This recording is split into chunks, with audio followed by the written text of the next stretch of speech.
অনেকটা হচ্ছে মিসম্যানেজমেন্টের একটা ব্যাপার দেখছি। কারণ আগে তো হচ্ছে 1 তারিখে যেহেতু শুরু হতো, তো 1 তারিখের আগে থেকেই হচ্ছে স্টলগুলো হচ্ছে সবাই হচ্ছে গুছিয়ে ফেলতো। তো এবার তো হচ্ছে ডেটও চেঞ্জ হয়েছে, ডেট চেঞ্জ হওয়ার সাথে সাথে আবার অনেক প্রকাশকরাই জানেন না যে কখন তাদের স্টলটাকে পাবেন কি পাবেন না, বা হচ্ছে অনেকের মধ্যে হয়তো ওই যে একটা ব্যাপার থাকে না যে কারো কাছে আমি ছোট হব না, তো তখন তারা ভাবে যে ফ্রিতে আমাদেরকে স্টলগুলো দিচ্ছে, তো হয়তোবা এখানে হয়তোবা অন্য কোনো সুবিধা থাকতে পারে, স্বার্থ থাকতে পারে। বিকাশ পেমেন্টে 10,000 টাকার বেশি অফার, শপিং চলছে তো। হ্যাঁ, তো সেই জায়গা থেকেও অনেকে হচ্ছে মানে একটা অনিশ্চয়তা ছিল। অনিশ্চয়তা ছিল।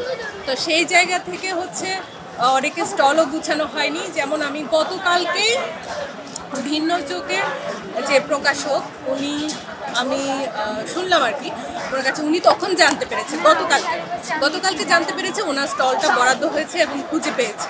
তো উনি যে গতকালকে জানলো আর আজকে থেকে হচ্ছে মানে মেলা শুরু, তো এই যে স্বল্প সময়ের মধ্যে তার যে প্রতিষ্ঠান সেটাকে যে সাজানো এবং মেলাটাকে গুছিয়ে রাখার যে ব্যাপারটা, এই জিনিসটার মধ্যে একটু মিসম্যানেজমেন্ট। দর্শনার্থী যারা আসছেন, একে তো রোজার মাস, রোজাতে তো অনেকে ক্লান্ত হয়ে থাকে। এর আগে যেটা দর্শনার্থীদের জন্য বসার কিছু জায়গা ছিল, বেঞ্চগুলো দিয়ে, এবার কি দেখছেন?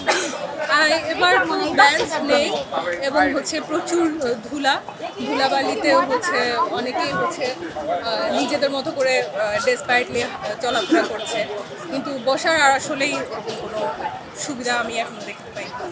Thank you.